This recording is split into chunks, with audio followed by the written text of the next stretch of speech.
بسم اللہ الرحمن الرحیم۔ ابن ماجہ میں روایت ہے کہ صحابہ کرام نے رسول اللہ صلی اللہ علیہ وسلم سے پوچھا کہ یا رسول اللہ یہ قربانی کیا ہے؟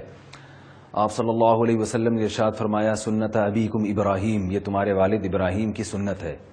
صحابہ نے پوچھا ہمارے لیے اس میں کیا ہے؟ آپ صلی اللہ علیہ وسلم نے فرمایا ہر بال کے بدلے میں ایک نیکی۔ اس حدیث میں آپ صلی اللہ علیہ وسلم نے قربانی کا فلسفہ بیان کیا ہے۔ آج بہت سے لوگ یہ اعتراض کرتے ہیں، اشکال کرتے ہیں کہ بھئی یہ اتنے جانور کیوں کاٹے جا رہے ہیں؟ یہ پیسہ غریبوں کو دے دیا جاتا ہے، اس سے غریب بچیوں کی شادی کرا دی جاتی ہے، اس سے بیوہ عورتوں کے گھروں کے چولہے جل جاتے، لوگوں کو راشن تقسیم ہو جاتا ہے، تو اتنے لاکھوں کروڑوں جانور جو ہے نا وہ اللہ کے نام پہ کاٹ دیے جاتے ہیں، اور پھر اس کا گوشت بھی پوری طرح سے کھایا نہیں جا سکتا، اور اگر گوشت کھایا بھی جاتا ہے تو 3-4 دنوں میں پورے سال کا جو گوشت اسٹور ہو سکتا تھا وہ ہم 3-4 دنوں میں کھا کے ختم کر دیتے ہیں، جو پورے سال چل سکتا تھا۔ یہ بہت سارے اعتراضات ہوتے ہیں، تو آپ صلی اللہ علیہ وسلم نے ان تمام اعتراضات کا جواب اس حدیث میں دے دیا کہ صحابہ پوچھ رہے ہیں کہ قربانی کیا ہے، اس کا فلسفہ کیا ہے؟ تو آپ نے کیا فرمایا؟ تمہارے باپ ابراہیم کی سنت۔ کیا مطلب؟ کہ حضرت ابراہیم علیہ السلام کو اللہ نے حکم دیا کہ اپنے بیٹے کو ذبح کر دیں، تو ابراہیم علیہ السلام نے اللہ تعالیٰ سے اس حکم کی حکمت نہیں پوچھی کہ اللہ کیوں، میرے اس بیٹے کا کیا قصور ہے؟ یہ تو نے مجھے خوشخبری دی تھی کہ میں غلام حلیم کی آپ کو خوشخبری دیتا ہوں، قرآن مجید میں آتا ہے کہ ایسا بیٹا دوں گا جو بہت بردبار ہوگا، تو اللہ تو نے یہ بیٹا اگر مجھ سے کٹوانا ہی تھا، مجھ سے ذبح ہی کروانا تھا، تو تو نے مجھے یہ ہبہ کیوں دیا؟ یہ ہبہ کیوں کیا تو نے مجھے یہ گفٹ کیوں دیا؟ تو نے مجھے اس کی پیدائش سے پہلے اس کی بشارتیں کیوں دی؟ کوئی اشکال نہیں کیا ابراہیم علیہ السلام نے۔ پھر یہ اعتراض بھی ہو سکتا تھا کہ اللہ اس بیٹے کا قصور کیا ہے؟ اس نے کسی کو قتل نہیں کیا، اس نے کوئی جرم نہیں کیا، اور یہ تو ابھی بچہ ہے، اس عمر میں تو اگر کوئی جرم بھی کیا جائے تو بھی وہ قابل معافی ہوتا ہے، قابل گرفت نہیں ہوتا۔ ان تمام چیزوں کو نظر انداز کیا گیا، اور ابراہیم علیہ السلام نے اللہ کے حکم کو پورا کرتے ہوئے کوئی چونو چرا نہیں کی، اور فرمایا کہ میں اپنے بیٹے کو ذبح کروں گا۔ بیٹے کو کہا، اور بیٹا جواب میں کیا کہتا ہے؟ یا ابت افعل ما تؤمر، اے میرے والد، اللہ جس بات کا آپ کو حکم دے رہے ہیں وہ کر گزریے آپ۔ بیٹے نے بھی کوئی اعتراض نہیں کیا۔ تو ابراہیم علیہ السلام اللہ کے خلیل بنے اسی وجہ سے کہ انہوں نے اللہ کے حکم پہ اعتراضات نہیں کیے، اشکالات نہیں کیے۔ تو ہمیں رسول اللہ صلی اللہ علیہ وسلم نے بتا دیا کہ یہ قربانی ابراہیم علیہ السلام کی سنت ہے، تو ان تمام آداب کے ساتھ یہ ابراہیم علیہ السلام کی سنت ہے جن تمام آداب کا ابراہیم علیہ السلام نے خیال کیا تھا اور رعایت رکھی تھی۔ ان آداب میں سے ایک یہ بھی ہے کہ بس اللہ نے جو حکم دے دیا ہم اس حکم کے سامنے اپنے سر کو جھکا لیں، اور اس پر اعتراضات نہ کریں کہ ایسا کیوں ہے، یہ کیوں کیا جا رہا ہے، یہ پیسے کسی غریب کو کھلا دیتے یا اس سے یہ بیوہ عورتوں کی کفالت ہو جاتی۔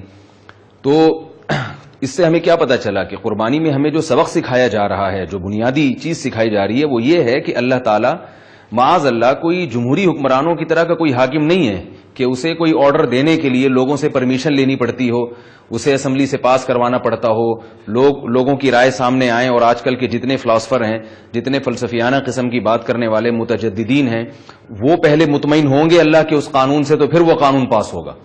تو کوئی وجہ بھی اس کی ہمیں سمجھ میں اگر نہیں آتی تو ہمیں اس کے حکم کے سامنے اپنے سر کو جھکانا ہے، ان جانوروں کو ہم نے ذبح کرنا ہے، اور دنیا اس کے خلاف چیختی ہے تو چیختی رہے، دنیا اس کے میں اعتراضات کرتی ہے تو کرتی رہے۔ ہم اگر مسلمان ہیں اور اللہ کو حقیقی معنوں میں اللہ مانتے ہیں، حقیقی معنوں میں اس کو حاکم مانتے ہیں، جمہوری طرز کا حاکم نہیں بلکہ حقیقی معنوں میں حاکم۔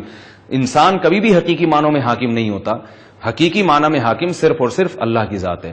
تو ہمیں قربانی میں یہ سکھایا جا رہا ہے کہ اللہ واحد حقیقت میں ہمارا حاکم ہے، ہمارا رب ہے، ہمارا خدا ہے اور ہمارا پروردگار ہے، ہمیں اس کے حکم کے سامنے سر جھکانا ہے۔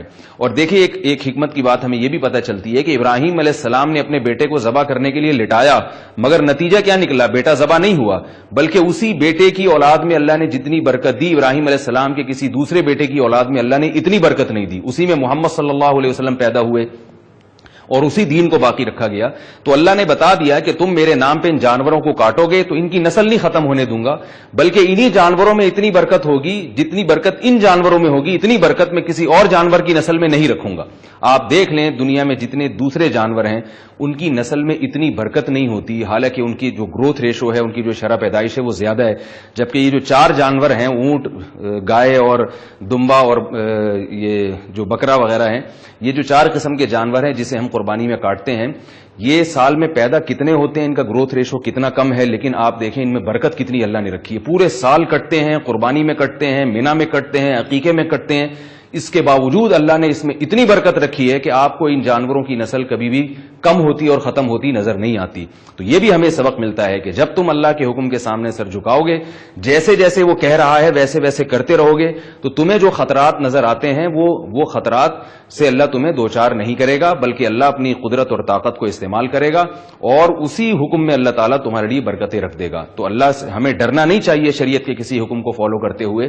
ہمیں لگتا ہے کہ یہ ہو جائے گا وہ ہو جائے گا، اللہ فرماتے ہیں کہ کچھ نہیں ہوگا، اس لیے کہ میں رب ہوں، میں حاکم ہوں، میں وہ خطرات سے تمہیں دوچار نہیں ہونے دوں گا جن خطرات سے تم ڈرتے ہو. اس لیے کہ تم میرے حکم کو فالو کر رہے ہو، تو یہ کیسے ہو سکتا ہے کہ آپ اللہ کے حکم کو مان کے چلیں اور آپ کو فائدے کے بجائے نقصان ہونا شروع ہو جائے. اللہ تعالی ہمیں سمجھنے کی، عمل کی توفیق عطا فرمائے.